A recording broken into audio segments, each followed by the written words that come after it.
Let's move on to some other news in the NBA. The late great Jerry Krause, uh, Bulls executive from 1985 to 2003, was honored in the Ring of Honor for the Chicago Bulls on last Friday night um, against the Golden State Warriors at halftime, and was booed by the Chicago faithful in attendance. Hold on one second.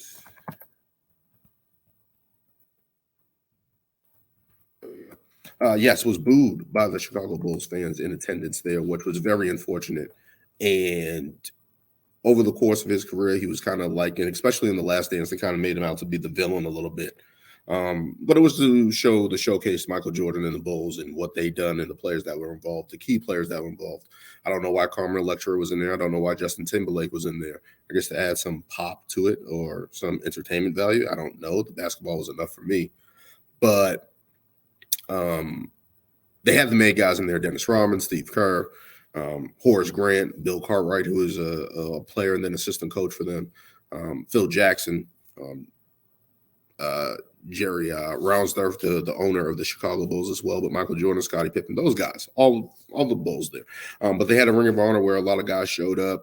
Michael Jordan, Scottie Pippen, and Dennis Rodman did not show up, but a lot of the guys were there, and they were honored. And Jerry Krause's name came up, and his wife Thelma was a representative. Jerry Krause passed away in 2017, and they booed him. And I know the history of the Last Dance and stuff like that in terms of people saying that he was trying to destroy the team and trying to put it in his image, and he was jealous, and he had this Napoleon complex because all the guys picked on him and he was little, and all this other bullshit, that all the stereotypical bullshit that they tried to lay on Jerry Krause. And over the course of this, he was booed. And I'm like, this is a guy that orchestrated the Bulls team to win 6 championships. And no question, Michael Jordan was the key component of that, Phil Jackson as well. But there has to be a guy that puts the team together. There has to be a guy that makes the deals. There has to be a guy that takes the chances. And Jerry Krause, his whole career as the GM of the Chicago Bulls, took chances and hit. A lot of times. Let's go over it. Brought in Tex Winters early on. Tex Winters was the guy who basically brought the triangle into the NBA. I believe it was from USC where he was an assistant coach. Brought it over and was kind of just tinkering with this in the background, right? And eventually was brought up to the forefront. Him and Doug Collins bumped heads when Doug Collins took over in 1986, I believe. And Doug Collins didn't want to use the triangle. Doug Collins was hell gung-ho on his style, his approach, his command of the team. And it seemed like this triangle offense was always going to be integrated at some point, which I'll get into in a moment. But in the 1987 draft, he drafted Olden Polynice and Horace Grant and amongst of other players because there was like 7 rounds in the NBA back then, which was crazy. But took Olden Polynice and traded him for Scottie Pippen. Scottie Pippen, all-time NBA defense, all-time NBA player, one of the 75 greatest players in the NBA, 6-time champion. We know what Scottie Pippen is, the cohort to Michael Jordan and those 2 3-peats, 6 championships. We know the deal with Scottie Pippen. So to take Olden Polynice, who was traded to Seattle, who was a journeyman at best, a solid center in the NBA. He was a starter at times. So I remember him in Sacramento, especially as a young kid. To do that and flip that and get Scottie Pippen and also Horace Grant, 2 pillars of that first 3-peat, and 2 young guys that were able to go with Michael Jordan and build this team up. That's a chance he took. So Scottie Pippen, Hall of Famer, a guy that he drafted out of Central Arkansas, saw that and brought him into the NBA and traded for him. So that's the first thing. So the next thing he does is bring in Doug Collins, right? Like he brings in Doug Collins the year before. They win 46, they win 50, and then 47 games. And they get to the Eastern Conference Finals. And that's progression over where the Chicago Bulls were with the 30 and 52 win teams, the 28 and 52 win teams. and being an eighth seed, making the playoffs and barely getting in and all that stuff, he transformed that, Doug Collins, into a team that got to the Eastern Conference Finals. And in reality, in 1989, fell 2 games short of getting to the NBA Finals. And what does Jerry Krause do? Now, Doug Collins didn't help himself in this firing. Apparently, there were some things where he was kind of, his style was kind of wearing on the Chicago Bulls players, which is weird because Michael Jordan didn't have a problem with it. But the rest of the team kind of had a little back and forth with Doug Collins behind the scenes. So looking at it from that standpoint, he makes the change. The failure to integrate the triangle offense into his offense, and has an assistant, Phil Jackson, who took that triangle and worked it to the bone and understood it next to Tex Winters. And then they both brought it into the NBA. So Jerry Krause fires Doug Collins. Now, Doug Collins in The Last Dance made a great point. They got to the Eastern Conference Finals in 3 years from being a lottery team, barely a 30-win team. And with Michael Jordan, over the course of those years, All-NBA, NBA All-Star, MVP of the league, Defensive Player of the league. Now, you fire a coach who took the youngest pupil of your draft, and Michael Jordan was going to be an all-star and everything like that. Excuse me. It was going to be an all-star and all that. We knew Michael Jordan from day one was going to be that. But to fire a coach who fostered that, mentored that, grew that, that's crazy, right? Like, that's crazy. And you fire that coach. You can arguably say that Doug Collins was the first Mark Jackson.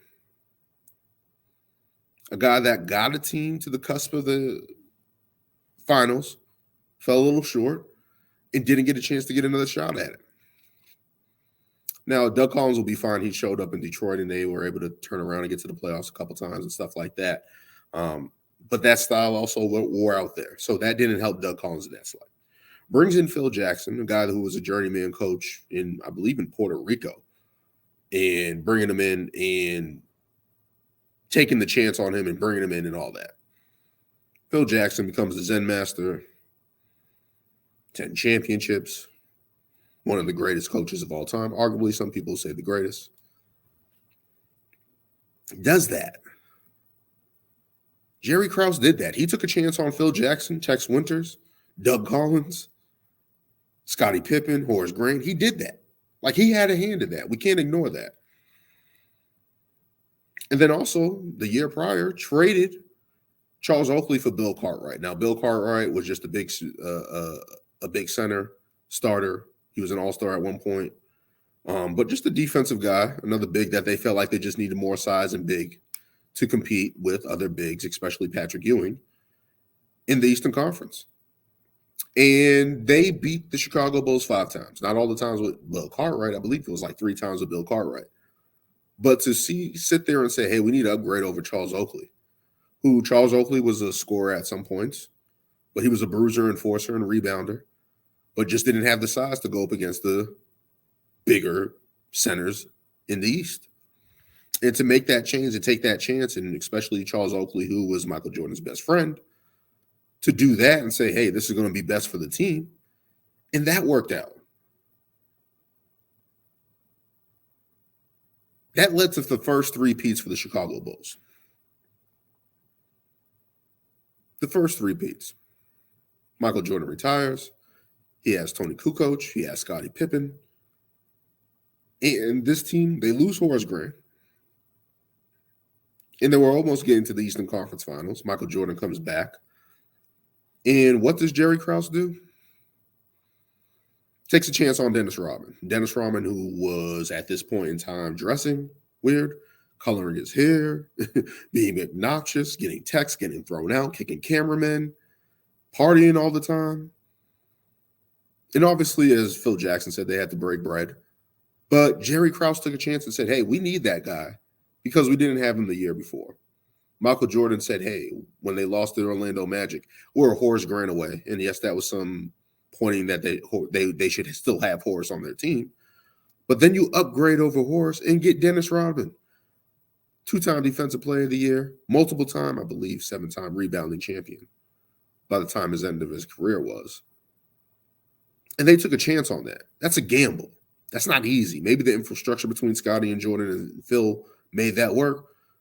But Jerry Krause had to go out there and convince people, hey, let's get Dennis Rodman. Who's a hothead? Who gets kicked out? Who gets ejected? Who's a problem child in the NBA? Does that. Also, brings in Ron Harper. Ron Harper, who was a solid all-star in Cleveland,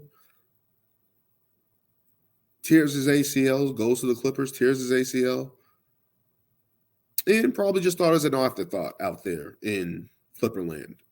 But this guy was averaging 20 points with the Los Angeles Clippers and gets brought into the Chicago where he just has to run the offense, play the guard spot, play defense, brings in those two guys that are vital, and leads to a second three-peat. Those guys are vital to those teams.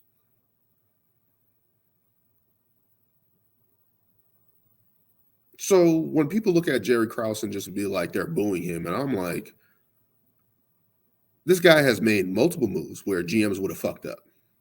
And I'm not saying that Jerry Krause didn't have some moves that probably would have fucked up or that got denied or whatever the case may be.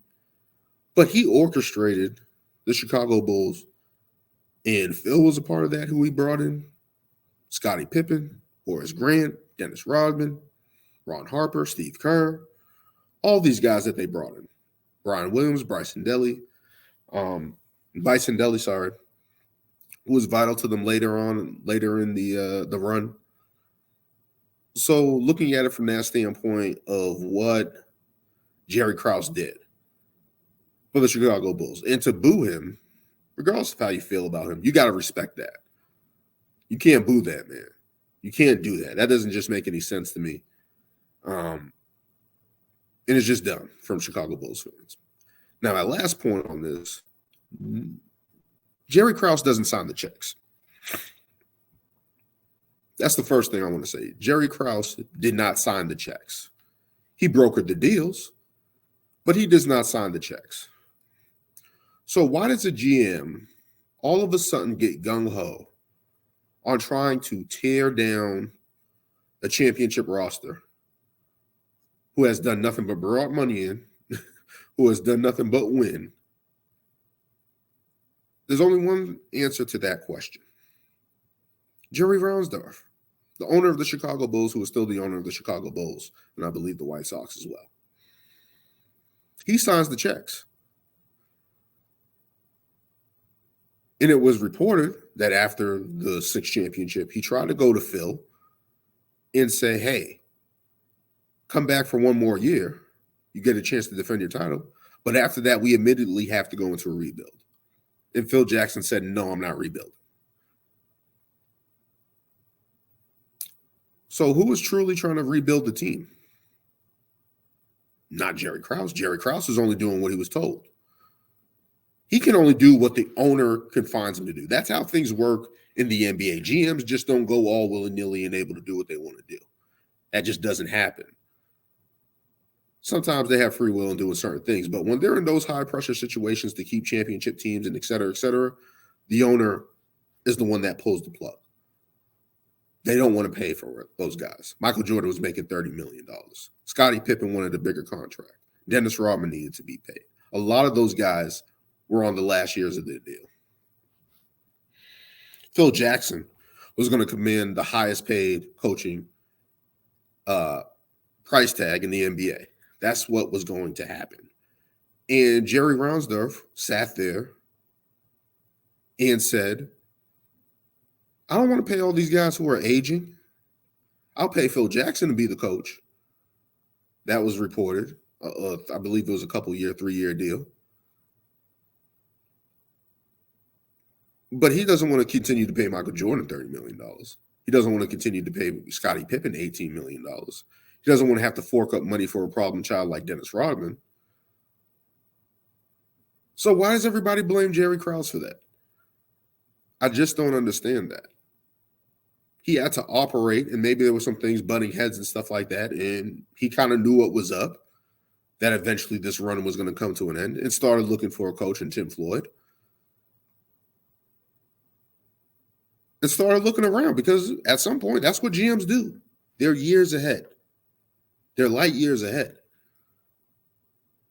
And Jerry Krause took the brunt of that. And Jerry Reinsdorf, for his ass to sit there and not step up and say anything about that in regard to that, kind of sucks. It really does. It kind of sucks. But Chicago, you shouldn't be booing Jerry Reinsdorf at all. I don't think so. But moving on to my next subject here. First, let me just give me 1 second.